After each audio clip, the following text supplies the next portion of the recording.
Okey, Assalamualaikum warahmatullahi taala wabarakatuh. Kita sambung lagi, iaitu berkenaan dengan perkembangan dasar luar Malaysia.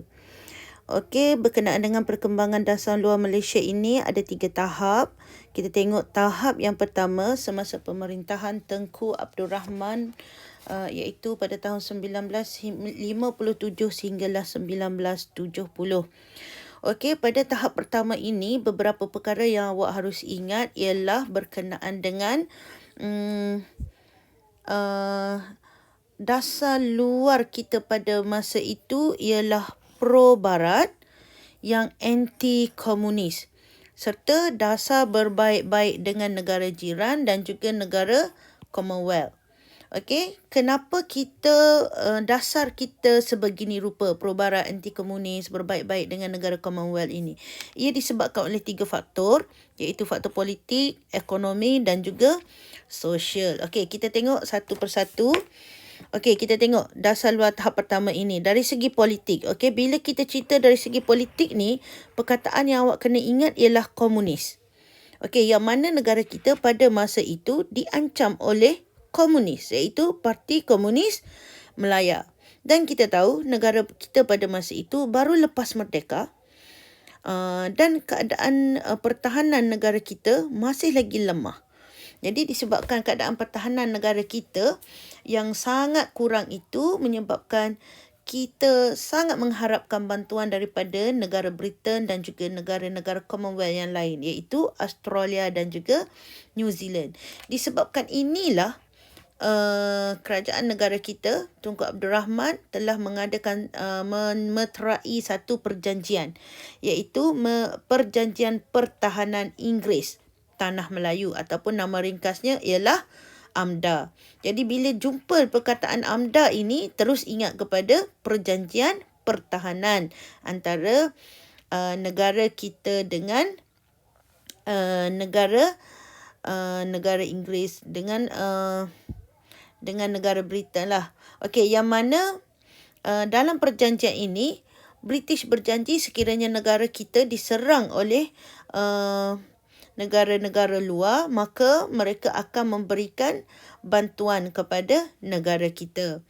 Okey, itu yang pertama. Ancaman daripada komunis menyebabkan kita mengadakan perjanjian berkaitan dengan pertahanan. Okey, iaitu AMDA antara kita dan juga Britain. Okey, seterusnya kita tengok dari segi ekonomi.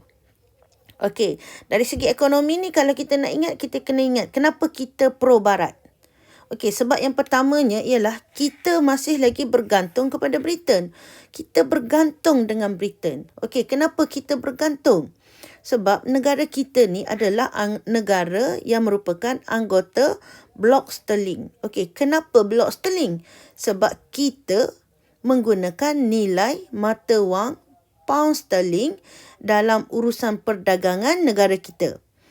Okey, kerana kita kena ingat pada masa itu tumpuan kita ialah masih lagi kepada biji timah dan juga getah. Jadi pada masa ini kita tak pandai lagi nak jual biji timah dan getah kita tu kepada orang lain selain daripada Britain. Okey. Jadi benda ini menyebabkan kita bergantung kepada negara Britain. Jadi sebab itulah kita masih lagi pro-barat. Okey, seterusnya kita tengok dari segi sosial. Okey, dari segi sosial tadi kita berbaik-baik dengan negara jiran dan juga negara Commonwealth. Okey, kenapa? Telah timbul beberapa masalah yang mana negara kita telah berkonfrontasi dengan negara Indonesia. Okey, pada tahun 1963 hinggalah 1965. Okey, seterusnya kita juga telah terputus hubungan dengan Filipina pada tahun 1963 dan juga pada tahun 1965. Sekalilah masalah dalam penubuhan Malaysia tu. Okey, dan juga peristiwa di mana Singapura telah keluar daripada Malaysia pada tahun 1965. Jadi masalah-masalah ini sememangnya memberi kesanlah kepada negara kita, menyebabkan pemimpin negara kita akhirnya menjadikan dasar negara kita berbaik-baik dengan negara jiran. Okey, tak nak lagi bergaduh seperti ini kerana ia menjejaskan hubungan antara negara tersebut. Jadi untuk mencapai matlamat ini, pemimpin negara kita telah memperkenalkan Mafilindo, ASA dan juga ASEAN. Okey, kenapa mereka perkenalkan pertubuhan-pertubuhan ini? Supaya hubungan antara semua negara ini menjadi semakin baik. Okey, kita tengok yang kedua. Pada tahap 2, itu pada zaman Tun Abdul Razak dan juga zaman Tun Hussein On, yang mana dasar tadi, pro-barat anti-komunis tadi telah berubah kepada dasar berkecuali. Okey, sekarang ni pada tahap kedua, dasar berkecuali, tidak berpihak kepada mana-mana pihak. Okey, kenapa berubah kepada dasar berkecuali? Okey, ada 3 sebab. Yang pertama, okey, kita mengharapkan AMDA, tapi sebenarnya peranan AMDA adalah sangat kurang. Kurangnya peranan AMDA. Yang kedua, pada masa ini, pengaruh British di timur pun sudah berkurangan. Dan yang ketiganya ialah pergolakan yang berlaku antara Amerika Syarikat dan juga China di Vietnam. Okey, pergolakan Vietnam antara Amerika Syarikat dengan China. Okey, ini melibatkan dua ideologi lah. Okey, jadi disebabkan masalah-masalah ini, Tun Abdul Razak dan juga Tun Hussein On telah mengubah dasar negara kita kepada dasar berkecuali. Okey, apabila mengubah dasar negara kepada dasar berkecuali, pemimpin negara kita telah memperkenalkan ZOFAN, okey, ataupun Zon Aman, Bebas dan Berkecuali. Okey, ZOFAN bersama-sama dengan negara-negara anggota ASEAN yang lain. Okey, jadi negara kita berpakat-pakat dengan negara-negara jiran kita di dalam ASEAN ini supaya berpegang, supaya menyertai ZOFAN, Zon Aman, Bebas dan Berkecuali. Bila adanya istilah ZOFAN ini menunjukkan negara kita dan juga negara-negara ASEAN yang lain tidak berpihak kepada mana-mana pihak dan jadi sebuah negara berkecuali. Okey, selepas itu negara kita juga telah menjalinkan hubungan dengan negara komunis. Kalau sebelum ini kita anti-komunis, tapi sekarang kita dah menjalinkan hubungan dengan negara komunis. Okey, sebab kita dah tak nak bergaduh dengan mana-mana pihak kan. Jadi kita telah mengadakan hubungan diplomatik dengan China, Korea Utara, Vietnam Utara dan lain-lain negara komunis lagi lah. Okey, disebabkan hubungan baik ini, akhirnya okey, isu pelarian Vietnam di negara kita telah dapat diselesaikan dengan kerjasama negara-negara jiran. Okey, dengan adanya hubungan diplomatik dengan negara-negara komunis ini, negara kita berada dalam keadaan yang selamat daripada ancaman negara-negara komunis. Okey, seterusnya kita tengok tahap yang ketiga.